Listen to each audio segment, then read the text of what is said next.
Casi siempre nos reunimos y hablamos de nuestros males sobre determinados elementos, pero somos siempre de la misma especialidad. En la mayoría de los casos somos antropólogos, ¿no? Pero aquí en este caso, y aunque nos embatemos a otra posibilidad de una jornada, conferencias, mesas sobre este tema y analizar de otros puntos de vista, me parece que en esta jornada sí que están presentes diferentes miradas que yo creo que es importante que las tengamos en cuenta, ¿no? Además me parece muy interesante cuando vi el programa, iba un poco también en la línea de aquellos temas que os quiero trasladar, cuando vi el programa y cuando entré ayer y vi la imagen del pastor apoyado en el acueducto de Segovia, ¿no?, acerca de por qué hablamos de transhumancia y cultura y ponemos estas imágenes en blanco y negro, ¿no? Porque en muchos casos seguimos pensando en actividades tradicionales que vienen de nuestros abuelos, de nuestros tatarabuelos, y que eso pues, forma parte de un pasado, ¿no? Sin embargo, evidentemente, estamos hablando de un elemento que es presente. Eso no significa que no nos importe el pasado, pero los problemas están en la actualidad. Hubo también otros problemas, pero los de la actualidad son los que, en determinados elementos, son los que tenemos que valorar, diagnosticar y en la medida de lo posible resolver. Que como hemos ido viendo, hay muchos de ellos, ¿no?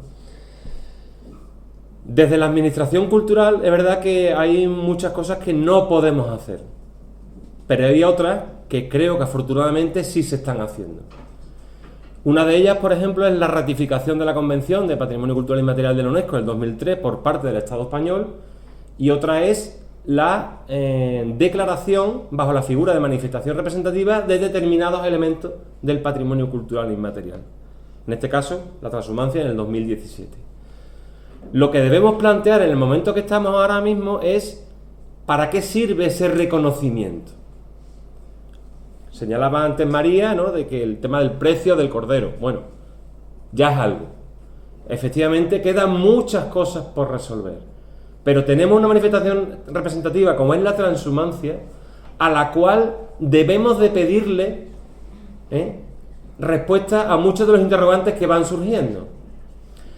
Hay otras actividades que también están declaradas como manifestación representativa, como es el caso del carnaval, como es el caso de la Semana Santa, que bueno, por las razones que sea, que no vamos a entrar aquí ahora, no tienen los problemas que sí tiene la actividad transhumante.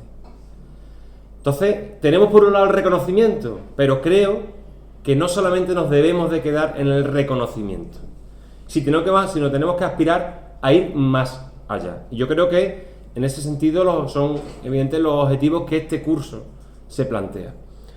Yo planteo a María, no sé si sería formar parte de esa resolución de mañana o de esos posibles aspectos a valorar o mejorar o plantear, que evidentemente desde el instituto, que es quien yo creo que debe de tomar la rienda sobre estos temas, se organicen jornadas, encuentros específicos sobre cada una de las manifestaciones representativas que ahora mismo están inscritas. Porque, como hemos estado señalando en estos días, no solamente vale con el reconocimiento, sino que debemos de ir aún más allá. Evidentemente hay otras administraciones, hemos hablado de las diferentes, que si medio ambiente, pero después también están las propias comunidades autónomas. O sea, que tenemos que sentar a Extremadura, tenemos que sentar a Castilla y León, tenemos que sentar a Castilla-La Mancha, tenemos que sentar a La Rioja, porque si no, tampoco funciona. Contaba Julio antes el tema de la subvención en Extremadura, de que solamente hasta que, bueno, pues ese tipo de cosas hay que intentar a la medida de lo posible evitarlas. Y que esos valores patrimoniales, evidentemente, no sirvan para poner de manifiesto lo que fue el pasado, sino la importancia que esta actividad debe de tener en el futuro. Pero ese tipo de aspectos son importantes que se tengan en cuenta, y yo creo que ya se han manifestado en estas jornadas, y creo que sería interesante de que hubiera continuidad sobre esos planes de salvaguarda, porque cuando hablamos de salvaguarda, también un término que políticamente se utiliza cada vez más, yo no sé si quien lo utiliza sabe qué significa o no, pero nosotros el término de salvaguarda es el término que determina la UNESCO en la Convención del 2003, y salvaguarda son muchas cosas. Es difusión, pero también es investigación, también es documentación, también es conservación, una serie de elementos que yo creo que son importantes que las tengamos en cuenta, que no es única y exclusivamente la presentación de un solo documento, ¿vale?, sino que son muchas tareas las que tenemos que llevar a cabo para esa salvaguarda real de las manifestaciones que en un momento dado decidimos escribir según un momento u otro. Esta es la imagen que os decía anteriormente, que aparece en el programa y que también está en el cartel, ¿no? Y bueno, puede ser más o menos interesante. Allí incluso valoramos con Quique o Julio el tema de la indumentaria, si es real, si no es real, si es un posado, si no es un posado, si el bastón estaba muy limpio, si la cara era más o menos negra. Bueno, está muy bien esa imagen en blanco y negro, pero hay que darle color. Hay que darle color no porque nos guste darle el color, sino porque realmente lo tiene. Este tipo de actividad está presente en muchos de nuestros territorios. Esta imagen es de ayer, en San Asensio, aquí al lado. Es decir, que muchas veces no nos tenemos que inventar, no tenemos que ir buscando, ni hacer con metodología arqueológica la cultura pastoril. ¿Dónde está la cultura pastoril? No hace falta tanta metodología arqueológica. Lo que hace falta es pasear más por los alrededores de nuestros pueblos. Que aquí también es un debate muy interesante el tema de la alimentación, el tema de los animales, el tema del pueblo, el tema de los neorurales, ese tipo de cosas que yo creo que también son importantes que vayamos llamando la atención, ¿no? Saqué esta frase de un artículo de María Ángeles Martínez Fernández sobre la alimentación de los pastores en la confluencia del Duero y el Pisuerga, que me gustaría leerla, ¿vale? Y que opinemos acerca de ella. Nos dice: el oficio de pastor es muy antiguo. Generalmente es un hombre al que le gusta cuidar al ganado ovino y que tiene unas costumbres dictadas por su trabajo y de acuerdo con su doble vida, en casa y en el campo. Son modos de vida que han pasado de generación en generación y que en la actualidad perduran en algunos lugares de la desembocadura del Pisuerga.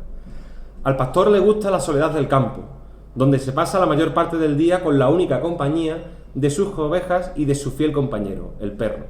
Allí el tiempo pasa lentamente, lo cual le permite la realización de múltiples cosas: leer, escribir, tocar instrumentos o tallar con su navaja utensilios de madera, cuerno o asta, entre los que hasta hace poco tiempo se encontraban los sellos de pan, los palos de 2 bolillos, las colondras o las ruecas, objetos en su mayor parte destinados a algún regalo.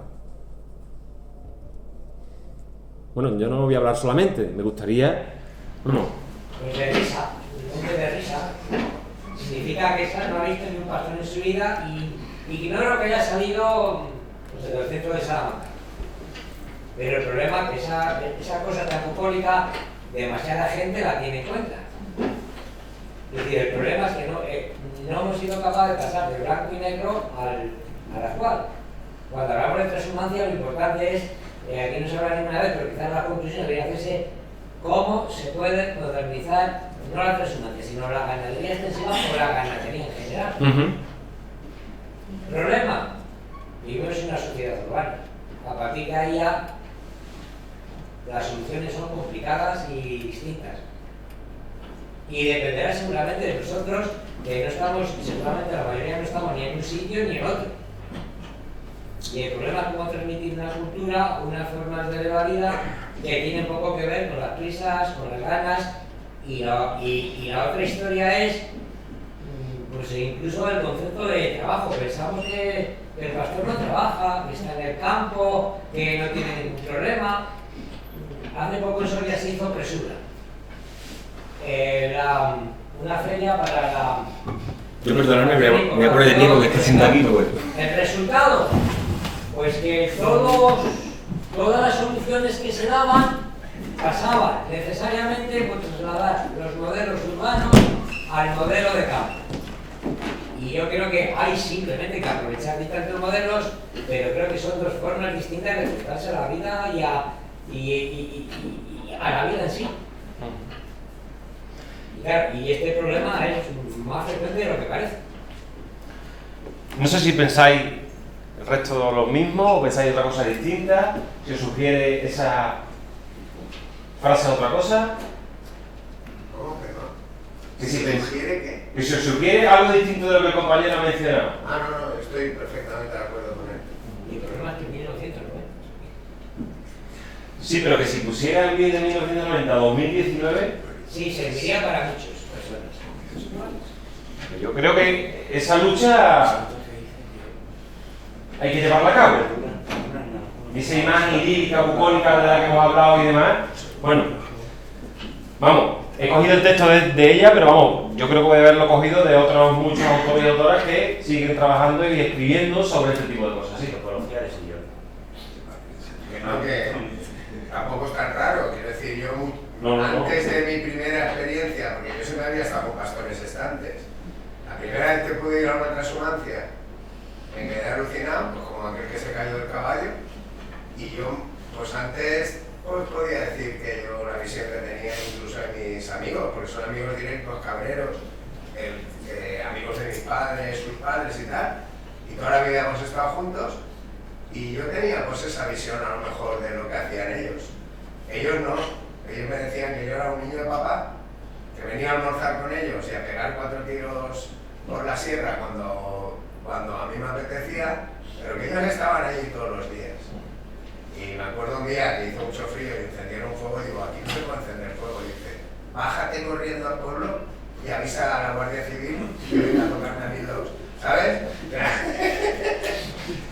O sea, no pues yo sé. creo, igual que antes señalaba Estefanía bien el tema de llegar a un consenso sobre el tema de qué es la transhumancia, también es muy distinto la transhumancia del Tante, o sea, que es que totalmente distinto.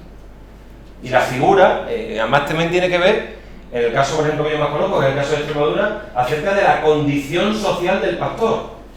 Que eso está impregnado y sigue todavía impregnado. O sea, si analizamos la escala social respecto al transhumante, evidentemente no es esa. Pero en el caso que yo conozco del sur de la provincia de Badajoz, por ejemplo, la figura del pastor es la que más abajo ha estado. Ha estado y está. Sí, eso sí. Y esa lucha también es muy complicada, ¿eh? Además, en muchos casos se decía, el pastor es el tonto del pueblo.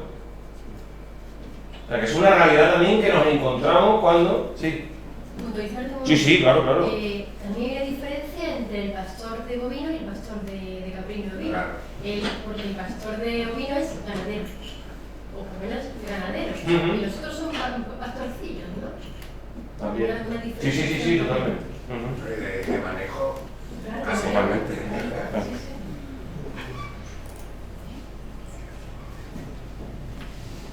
Y esa frase que antes pues, la vamos acompañado de muchas de estas imágenes que son las que también se siguen reproduciendo, en muchos casos totalmente descontextualizadas, como señalaba antes Julio, acerca de esa imagen que aparecía de los pastores de...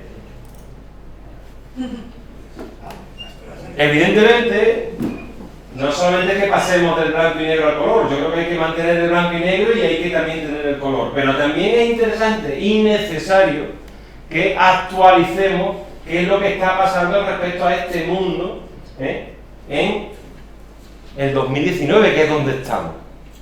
Y en el 2019 donde estamos, pues ahí traigo esa que también se ha señalado antes un poco, ¿no? El tema de las pastoras ya no son las mujeres de los pastores, que esto es una noticia recogida del país en este 2019, que también ha salido antes acerca de esa red, ¿no? Que creo que es importante también señalar el papel de la mujer dentro de este mundo que ha sido vetado y que es muy complicado también de entrar en él. Tampoco vayamos a pensar que todo no es blanco ni negro, ¿vale?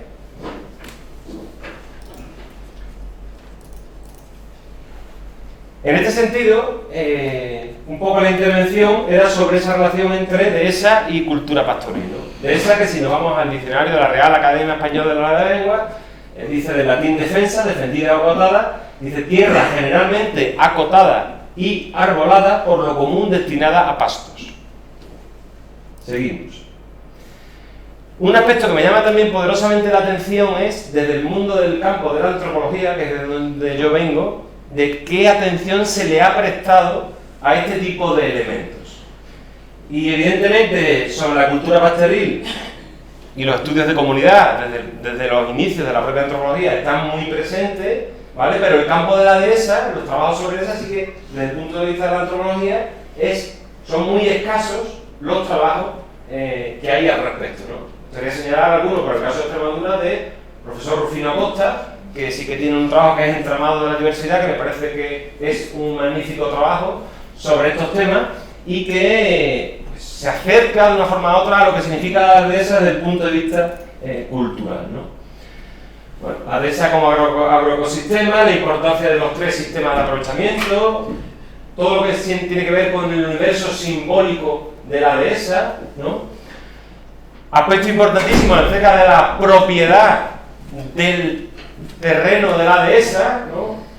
Estamos en un sitio en el que hay grandes latifundios, aunque también hay algunos espacios de esas tierras comunales o de esas boyales que algunas incluso han sido declaradas como bien de interés cultural, como es el caso de Torrequemada en la provincia de Cáceres, ¿no? La importancia actual todavía de la dehesa, la diversidad de procesos de trabajo que ahora vamos a señalarla en este espacio, el valor ambiental y cultural. Aquí sí que hay un debate y es imposible de ponernos de acuerdo acerca de esos valores culturales y ambientales. Uno vamos por un lado, otros seguimos por otro. No conseguimos ese equilibrio entre uno y otro por el punto de vista de las diferentes administraciones. Lo ha señalado antes María, me parece también muy interesante desde el propio plan de paisaje, creo que es, ¿no? Donde sale el plan de la dehesa que coordina Julio. Y un aspecto importante, que es uno de los elementos que están asaltando después a ese propio plan, no es la complejidad por los discursos entre las diferentes comunidades autónomas acerca de qué entienden por dehesa, porque aquí entra en juego, como señalaba también antes, el tema del marco europeo, ¿no? De cuántas dehesas, si esto es dehesa, si esto no es dehesa. Es un debate también que me parece también que es muy interesante y que no perdamos de vista, ¿no? Sobre ese tipo de actividades que se dan en la dehesa tenéis la explotación agrícola, ¿no? Todo el abonado, las siembras, sigas, etc. La explotación forestal, también con la repoblación, la saca del corcho, el carboneo, todos estos usos. Y desde el punto de vista de la explotación ganadera, evidentemente el pastoreo, el ganado vacuno y principalmente, y no podemos olvidarle, todo lo que significa el tema de la cría y engorde del cerdo, que es evidentemente el elemento que mayor peso tiene fundamentalmente en los últimos 20-30 años en el caso de la dehesa, ¿no? En esa relación entre la dehesa y la cultura pastoril es importante tener en cuenta aspectos como la continuidad histórica de esta actividad, la extensión territorial. Yo creo que estamos ante una actividad, la cultura pastoril, que es de las actividades tradicionales que más se define en los diferentes territorios del Estado español. Yo creo que es de las pocas actividades que está presente en diferentes territorios. La capacidad también de adaptación a numerosas inclemencias que van viniendo, no solamente desde el punto de vista normativo, sino también desde otros elementos. La importancia también de esos caminos e intercambios, de los cuales se habla mucho y se ha escrito desde el punto de vista foco, ¿no? La complejidad de relaciones que se da entre esa relación de dehesa y cultura pastoril, todo tiene que ver no solamente con los pastores, sino también qué significa con la relación con los ganaderos, también esos conflictos que son comunes en estos espacios, y la existencia de culturas del trabajo específicas, no solamente en la realización práctica, sino también en la forma de pensar de esos oficios que se desarrollan en estos elementos, ¿no? Bueno, yo no soy cuantitativo, pero es importante tener en cuenta también determinados números sobre este tipo de actividades, ¿no? Ahí veis el número de explotaciones de ganado ovino, en este caso son del 2018 los datos, 2019 todavía no salen, y en España encontramos 114.000 explotaciones de ganado. Ahí tendríamos que hacer un estudio y veis también un poco, en este sentido, las comunidades autónomas, el tanto por ciento de explotaciones que encontramos en el Estado español, ¿no? Y cuál es la evolución de explotaciones desde el 2007 hasta el 2018, y veis en la situación en la cual nos encontramos en la actualidad, ¿no? Respecto al tema de todo que tiene que ver con el ganado, ¿no? Es decir, que la oveja pues, está históricamente asociada a la dehesa, lo tenemos claro, ¿no? Otro aspecto es el papel fundamental que ha tenido la conservación de este ecosistema por su función fertilizadora del suelo, que creo que es importante, por el desarrollo también de unas formas de vida, la oveja como complemento al cultivo en muchos casos, ¿no? Y la gran capacidad de reproducción y desplazamiento que también ha permitido la continuidad y la extensión de este tipo de actividades, ¿no? Y después también el tema de los corderos, el tema de la lana, las pieles. También es verdad que estamos ante una actividad que presentaba escasa necesidad de infraestructura. En muchos casos ya hemos visto el tema de las propias redes. El principal coste se encontraba fundamentalmente en la mano de obra, importancia de las excusas, que dependían evidentemente de la finca y la cantidad de ganado, y junto a las ovejas pues solían tener también algunas cabras que servían para el gasto de la leche de los pastores.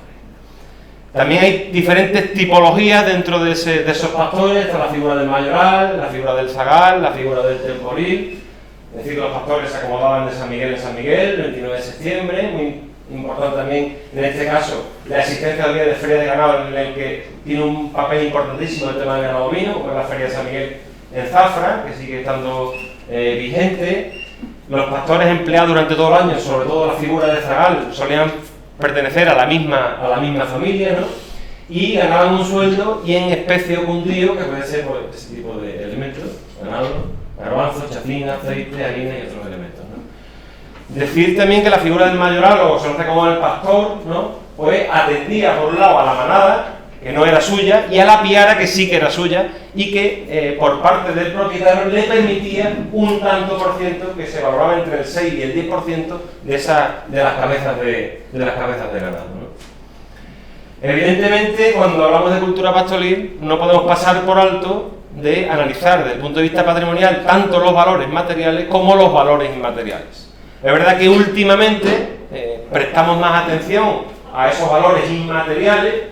Y yo creo que nos olvidamos en gran medida de una serie de elementos materiales que tienen que ver con muchas de estas infraestructuras, muchas de estas arquitecturas que realmente, pues, si hay muchos conocimientos que se están perdiendo, ya no cuento nada de lo que significan este tipo de arquitecturas, ¿no? Ahora vamos a ver algunos ejemplos. No sé si son elementos que os suenan o no, pero este tipo de arquitectura reciben el nombre de chozo, reciben el nombre de torruca, reciben el nombre de bujarda. Son muy comunes, algunas incluso, en este caso es en Antequera, el Torcal de Antequera, es una recreación, porque aquí entran en juego también esos procesos de patrimonialización que señalamos anteriormente y que veremos a continuación. Ese tipo de chozos que en determinadas zonas del norte de la provincia de Cáceres tienen el nombre de bujío, ¿no? Que se dan también, un ejemplo de bujío, con viviendas anexas que son posteriores evidentemente y se utilizan como almacenes. En muchos casos pues aprovechando la propia roca y con una serie de piedras, pues ahí se hace el chozo. En muchos de estos casos eran viviendas temporales de una época determinada, pero había otro que se vivía continuamente durante todo el año y era el lugar donde vivía la unidad familiar, Este pues es un ejemplo, por ejemplo, de ello. Yo algunas veces cuando preguntaba que vivía el matrimonio y 5 o 6 críos, digo, bueno, ¿eso cómo puede ser? Bueno, pues eso así era, ¿no? Hay otros ejemplos también, elementos vegetales, en este caso está en Llera, la provincia de Badajoz. Cubierta vegetal, ya hemos visto esta mañana algunas de ellas, esto es en el caso de Encina Sola, esto es en Alconchel, con su antena. ¿Por qué no? Evidentemente, si le gusta ver la tele, pues tendrá posibilidad de ver la tele. Digo yo, vamos, ya sería lo último, ¿no? Muchas veces a ese tipo de eventos. Hay una parte muy interesante con este tipo de infraestructura que tiene que ver con el tema de la técnica de la piedra en seco, que es una construcción, como una técnica que, como bien sabéis, fue declarada el año pasado por la UNESCO como Patrimonio Inmaterial de la Humanidad y que está muy relacionada con muchas de estas actividades en las cuales estamos relacionando, ¿no? Por ejemplo, todo tipo de bujarda, la importancia también de todas las fuentes, de todos los abrevaderos que están presentes en muchos de estos espacios. Muy interesante la propia valoración que en algunos municipios se hace de este tipo de construcciones, de este tipo de elementos. Ahí tenéis, por ejemplo, en Almanches de Mágina, en Serra Mágina, ¿no? Que el ayuntamiento se persona la causa del acto vandálico porque se provocó un incendio de este elemento, esta choza, que está en un lugar del pueblo. Yo creo que este tipo de cosas también son interesantes y tienen que ver con esa propia identidad local que se tiene respecto a determinados elementos, ¿no? O, en este caso, por ejemplo, que es Llera, que es un municipio que está en la provincia de Badajoz, ¿no? Que en su cartel turístico junto a la iglesia y la importancia que tiene también el río que pasa cerca, pues está la bujarda, está el chozo presente dentro de su elemento, ¿no?, turístico que define y representa muy bien los valores que esa población le otorga a ese tipo de elementos, ¿no? O este tipo de bujardas también.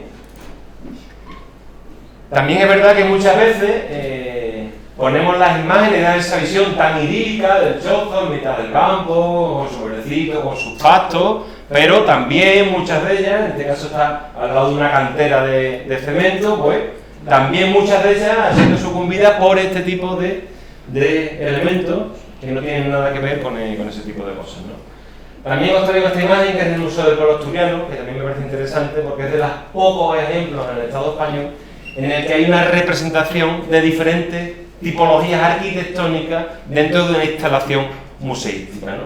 Si no lo conocéis, me parece que es interesante.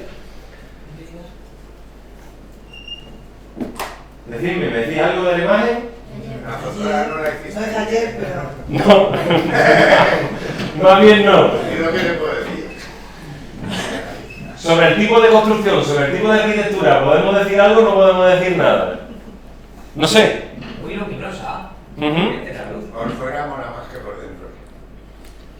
A mí. Ujú. ¿No nos mojamos? Es muy luminosa. Ujú. Está de acorde, tiene un tejado y buena luz. Tiene muros que lo cierran, tiene hasta puertas y ventanas, ¿verdad? Bien, bien. Bueno, es que el tema de los museos también es un elemento muy interesante de análisis, ya no solamente de la parte, como nos comentaba esta mañana, porque en muchos casos, cada vez que se piensa en un museo etnográfico o un centro de interpretación, lo primero que se piensa es en el edificio. Sí, puede ser que sea una casa antigua, la más antigua del pueblo, la restauramos y después pues, nos encontramos que no hay sitio para los almacenes, que, en fin, ese tipo de cosas. Pero cuando hacemos la arquitectura, empezamos el edificio de nueva planta, o también nos encontramos con cada elemento que después decimos, no, es que esto es conjunto histórico y la arquitectura tradicional va con este tipo de elementos tal, y después nosotros la administración, ¡pum!, plantamos este tipo de construcciones, ¿no? Bueno, otro tipo de ejemplo que tiene que ver el tema de los relieves, que tiene que ver también con la técnica de la piedra seco, con estas actividades, diferentes imágenes. Hablamos también del tema de la curación, de evitar los malos espíritus, que no. Bueno, pues hay también ejemplos tan interesantes como este del tema de la piedra seco, en este caso en Almería. Os traigo esta imagen para ver si alguien me puede decir qué es. Un horno de pan. Es de los pocos ejemplos que en el caso de Extremadura yo he encontrado que existen este tipo de hornos de pan comunitarios, además son comunitarios de las diferentes fincas que estaban alrededor de ella, ¿no? Bueno. ¿Eh? En Cádiz hay. Ajá. Pues en este caso es en Fregenal de la Sierra, justamente pegando entre la frontera entre Andalucía y Extremadura, ¿no? Hablamos también del tema de las cañadas, ¿no? El tema de los cordeles, el tema de esos caminos, no solamente de transhumancia, sino otros, algunos de ellos más interesantes que otros, que mantienen, pero el principal problema de muchos de estos caminos es que son impracticables, ya no solamente para el ganado, sino incluso para las propias personas que, bueno, pues quizá uno de los elementos sobre los que deberíamos de atender también es qué pasa con estos caminos públicos, o estos espacios públicos que se han ido privatizando en muchos de nuestras fincas, en muchos de nuestros caminos, ¿no? No sé si conocéis, me imagino que conoceréis muchísimos ejemplos de esto. En muchos casos está la alambrada, en muchos casos están los somiers. Yo tengo una colección de fotos de somiers de cama que son los que se utilizan para cierre, eso en el mejor de los casos. Eso al principio. Cuando ya te pasa un tiempo se quita el somier y lo que se pone es el hormigón con sus ladrillos o cuanto, ya ahí ya se acabó el paso, ¿no? A lo mejor a los sumieres tenemos que ganar también, a las huellas de sumir. Forma parte de una época muy concreta. Y la bañera como... Bueno, El cordel de las alpacas, ujú. Cuidadín, el cordel de las alpacas se hacen ya socas así de gordas, Ujú. hondas y de todo. El tema de la alimentación, que ya ha salido. El tema del queso, del cual voy a pasar rápidamente. ¿Veis? El tema de la figura también del eso, ahora tú, el tema del látigo, el tema de la onda, determinados elementos.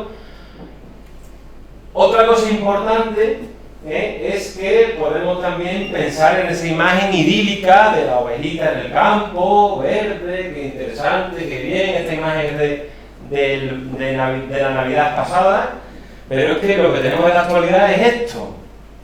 O sea, ese verdecito tan bonito del cual nos salen fotos maravillosas y decimos de lo importante que es. Bueno, pero es que la realidad que tenemos ahora mismo es otra totalmente distinta, ¿no? Hablamos del cambio climático, de la capa de ozono, de eso que está no sé a cuántos años luz nuestra, ¿no? Pero en muchos pueblos del sur de la provincia de Badajoz, por ejemplo, ya hay cortes de agua.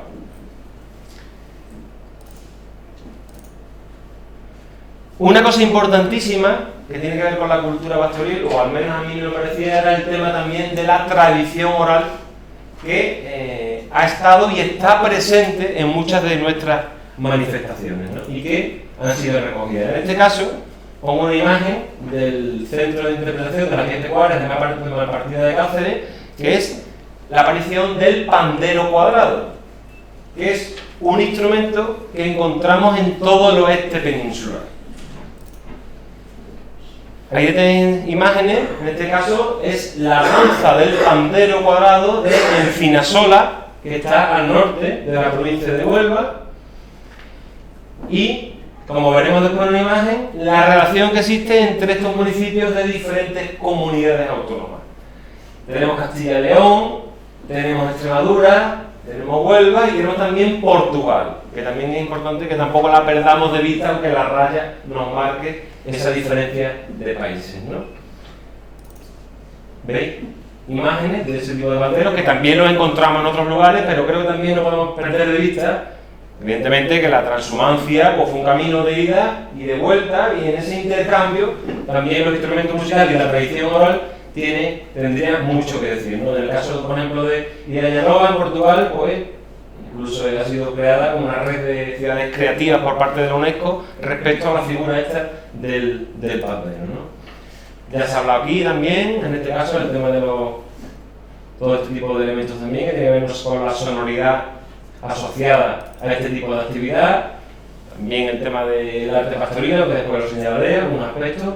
Esto fundamentalmente es en la provincia de Huelva, el uso de la gaita, que es una flauta de 3 agujeros que recibe el nombre de gaita, tanto en Extremadura como en Huelva, y que está muy vinculada con diferentes danzas rituales. En el tema de la gaita gastoreña, que también está relacionado mucho con el tema del pastoreo, fundamentalmente en este caso en la Sierra de Cádiz. El Gastor es el único lugar donde se siguen haciendo ese tipo de elementos.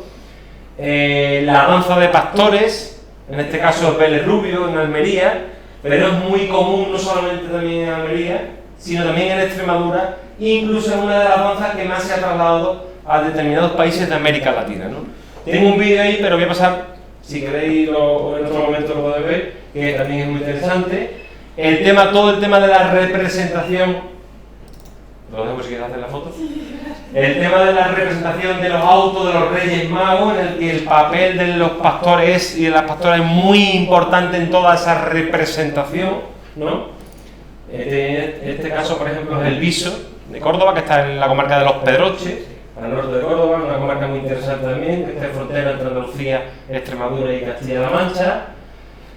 Como decimos, el tema de los propios textos de los autos de los Reyes Magos. La Navidad es una fecha muy vinculada, muy relacionada con el mundo pastoril. Romances de todo tipo, chascarrillos, refranes, podemos ir viendo algunos de ellos. Letras también incluso de Esquileo, algunas recogidas en los cancioneros tanto de Bonifacio Gil como de García Mato, que también nos da pistas para entender este tipo de eventos y el significado de estas actividades y sobre todo quién las hacía, o incluso algunos villancicos, ¿no? En el que recoge, o el tema de los pastores de Extremadura, ¿no? Dice, el estribillo dice, en nuestras majas de Extremadura hacemos golforios con la zambomba, con el almiré, con pandereta. No sé si lo habéis escuchado alguna vez o no. No. ¿El qué? me voy a atrever a entonarlo un poco, ¿eh? Dice, yo vi con los mis ojitos, yo vi de su resplandor, yo vi con los mis ojitos, yo vi de su resplandor. Y en nuestra maja de Extremadura hacemos holgorio con la zambomba, con el almiré, con pandereta. Aquí lo importante no es que estén recogidos, sino que se siguen también cantando durante el ciclo de Navidad en muchos de nuestros pueblos, ¿no? O el tema del romance de la loba parda, que esto está extendido por todos los sitios habidos y por haber, o los 10 mandamientos del pastor, que seguramente también lo habréis escuchado alguna vez, y que os recomiendo que entréis en la página web de Ríos Archivo, que tiene un material muy interesante, ¿no? En el cual pues también podéis ver el tema de esos 10 mandamientos. Me parece muy interesante. El primero dice, primero os doy misa, el segundo es almorzar, y si hay que dejar uno, se deja la misa y se va a almorzar. Pues de elementos que tienen que ver con esos aspectos, ¿no? Decíamos el tema de los campanillos, el tema de los cencerros, el tema de las esquilas, el tema de las piquetas, y ahí tenía señalado en algunos de los lugares los que se siguen elaborando, aunque después de hacer la compra también había una parte importante, y la sigue habiendo, en el que cada uno de los pastores, dependiendo de sus sonoridades y sus oídos, pues van adaptándolo un poco a sus particularidades, ¿no? Decía Roberto del Camino Huelva, Montehermoso en Cáceres, y la parte de Extremoz y Braganza, que como también salía esta mañana, es uno de los elementos que están incluidos en la lista de patrimonio cultural inmaterial por parte de la UNESCO como necesitados de medidas urgentes de salvaguarda, ¿no? Tenéis algunos aspectos muy interesantes. Otro aspecto interesantísimo dentro de lo que es la cosmovisión y lo que tiene que ver también con los mitos de origen de muchas de nuestras fiestas es la existencia de esas leyendas de aparición, en el cual está vinculado con los pastores. Ahí tenéis el ejemplo de Fátima, que es uno de los más llamativos, pero también Virgen de Guadalupe y otros muchos que nos podemos encontrar en todos nuestros territorios, y que algunos de ellos también es muy interesante, sería muy interesante hacer un análisis de los depósitos pictóricos que hay sobre este tipo de leyendas de aparición, en el cual los pastores están presentes, ¿no? Comparto esa idea de acabar con esa figura de arte pastoril, porque eso de arte pastoril como que no casa mucho el concepto de arte con el concepto de pastoril, pero bueno, ahí lo tenemos. Es interesante también señalar que muchos de estas personas que hacen este tipo de objetos artesanos no lo hacían o no lo hicieron en su época de pastor, sino que ha sido posteriormente, pasa como en el esparto, que muchos de ellos vienen con la jubilación, es cuando empiezan a esa visión, como decíamos antes, de que como no tenían nada que hacer, pues se ponía a tallar. Bueno, yo... Sí. No, murió ya. Que además hay un museo, ¿no? Y que él nos contaba que empezó a hacer esto. Nosotros siempre hablamos, Gemma y yo, de la compañera del Instituto de Patrimonio Histórico de Andaluz, de la historia que íbamos a escribir, nunca lo hemos escrito, hablamos de la historia de la cuchara. Porque él empezó tallando una cuchara que le quería dar a la pretendiente que después fue su mujer. Ese tipo de elementos que también son importantes que tengamos en cuenta. Bueno, decíamos también que respecto a este tipo de cosas es muy interesante los procesos de patrimonialización que se han ido dando en los últimos años sobre esta actividad del pastoreo de las pastoril, ¿no? No sé si lo conocéis o no lo conocéis.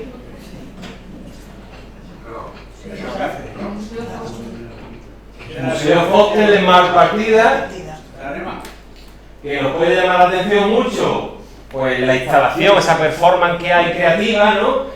Pero debemos preguntarnos o saber que ese espacio en el cual se encuentra ese museo fue un lavadero de lana. Y también es importante de que seamos capaces de darle contemporaneidad a este tipo de elementos, porque si no nos quedamos en esa imagen bucólica de lo que fue o pudo haber sido, ¿no? Bueno, había algunos detalles, evidentemente transformados, pero es muy interesante el tema de los hornos, diferentes imágenes, que están en un espacio muy interesante que los Marruecos. Y me parecía muy interesante porque dentro de las diferentes dependencias de este museo hay un pequeño espacio dedicado al Centro de Interpretación de la Cultura Pastoril, ¿no?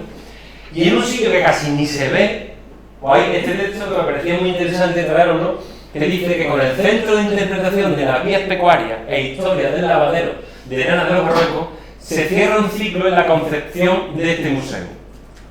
Un ciclo ideado y siempre querido por nuestro artista fundador, Wolf Foster. Desde el principio, decía Foster, hace más de 20 años, fue mi intención comparar al mismo nivel cultural las obras de las vanguardias artísticas, Happening Fluxus, con los rituales y comportamientos de trabajo del pueblo.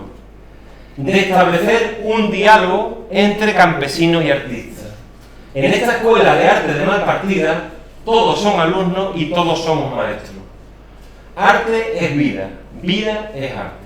No es necesario dominar al hombre que habla con las estrellas, que conoce el calor. Él comprende al artista como la vanguardia Fluxus santifica los valores de la sencillez, el grito del pájaro, el balar de la oveja, el idioma de las piedras. Bueno, esa imagen que está en una esquinita y que puede pasar desapercibido, yo creo que hay un trasfondo muy importante que no podemos pasar por alto, ¿no? Ponía también la compañera que da el tema del Museo del Pastor de Villaralto. Estos son museos que abren y cierran y que mueren el mismo día que se inauguran, porque después no tienen ni investigación, ni tienen documentación, en fin, ese tipo de cosas que ya se han ido señalando. Otro ejemplo también muy interesante, también en Malpartida, es el Centro de las Vías Pecuarias de Información y Documentación. Ojo, os señalo, información y documentación, es decir, cualquiera que esté interesado en documentación sobre las vías pecuarias, en el caso de Extremadura, tiene un sitio que es biblioteca y espacio de trabajo en el cual puede consultar muchísimos elementos y muchísimos documentos que la propia Junta de Extremadura le ha trasladado al propio centro, ¿no? Unas imágenes del centro que ya hemos visto esta mañana, o en esos procesos de patrimonialización también encontramos ejemplos como este, que celebró en el 2014 el 43 edición, que es la fiesta de la chanfaina. La chanfaina, que es un plato que hacían los pastores y que se hacía con las vísceras del cordero, y que además es fiesta de interés turístico regional y que ya se ha ido acompañando de otro tipo de elementos en el que había pues exhibiciones de esquileo, y ahora pues ya hay concursos de cortadores de jamón, hay concursos de vinos de Extremadura, diferentes elementos que de una forma u otra pues intentan poner de manifiesto esa relevancia que tuvo la cultura pastoril en esta localidad y en esta comarca, ¿no? O la fiesta del pastor y el cabrito, en este caso en la comarca de Las Urdes, al norte de Cáceres, ¿no? O otro tipo de noticias como esta, ¿no? En la cual vemos que mañana comienza el concurso de quesos de Orticia, que valora la labor de los pastores y pastoras de Euskadi. Es decir, algunas cosas van cambiando, afortunadamente, aunque evidentemente queda todavía mucho por hacer, ¿no? En el tema de la fiesta de los pastores también nos encontramos en muchos sitios. En algunos lugares en los que ni siquiera hubo pastores en la vida, pero bueno, como funciona como estrategia turística, pues ahí la vamos teniendo. En este caso, por ejemplo, en Cangas de Onís, bueno, esta quizá os suena un poquito más porque está más cerca, ¿no? También podemos hacer una valoración. Muchas de las fiestas, o algunas de las fiestas que tienen su origen en el mundo pastoril, en este caso en la fiesta de los escobazos, que se hace en honor a la Virgen Inmaculada, en este caso en Jarandilla, en la comarca de la Vera, Jarandilla de la Vera. Hablábamos antes del tema de la escuela de pastores, que ha tenido un proceso muy interesante contemporáneo, veis detalles, formada por esas comunidades autónomas, o sea, hay escuelas de pastores en Cataluña, Andalucía, Canarias, Asturias, Extremadura y Madrid, y como os decía anteriormente, pues dentro de los diferentes objetivos, pues se encuentra, como decía, el tema del relevo generacional y el tema del despoblamiento, ¿no? El despoblamiento que podríamos hablar de que evidentemente en los años 60 hubo un gran despoblamiento de muchos de nuestros pueblos, pero realmente cuando empieza a haber una toma de conciencia por parte de los propios moradores de nuestros pueblos es en la actualidad, ¿no? Y nos encontramos en ese mundo en el que es interesante este tipo de elementos, y evidentemente si no está el capital humano, pues ¿para qué queremos defender, proteger todo este tipo de actividades si no hay quien las pueda ejecutar, ¿no? Y voy a terminar ya, he sido muy rápido, ¿no? con una frase de Cayetano Ibarra, que tuvo el premio García Mato de la revista Saber Popular, en su libro Agricultura y Pastoreo en la zona de la campiña de la comarca de Tentudía, decía lo siguiente, ¿no? Dice: un viejo pastor decía que una cosa es ser pastor y otra es ser guardaovejas. Con esto quería dejar claro que el pastor es el dueño de una cultura, de una sabiduría transmitida de padre a hijo, de un oficio aprendido en la Universidad del Campo. Una carrera de largos inviernos de agua y frío, de abrasadores veranos en los apostaderos, de largas noches de vela en las parideras. El guardaovejas, garrote y arrear el ganado, sacarlo y volver a guardar. Un buen pastor es un experto en pienso, hierbas y pastos. Un doctor para sanar ovejas, de barbasco, ugreros o bastillas, y para sacarlas adelante en el mal parto. Un pastor es un artesano que ha desarrollado una cultura material del cuerno, el cuero o la madera. Bueno, yo creo que en gran medida recoge algunos de los elementos que hemos estado señalando y me gustaría transmitiros pues no una imagen pesimista, sino todo lo contrario, de todo lo mucho que queda por hacer y que creo que desde cada uno su lugar tiene que ir granito, granito, granito para intentar, en la medida de lo posible, de que esto no solamente sea fonda del pasado, sino que tenga vigencia en la actualidad, sobre todo por las necesidades que tenemos respecto a la despoblación y otros aspectos que tienen que ver con la cultura material y material.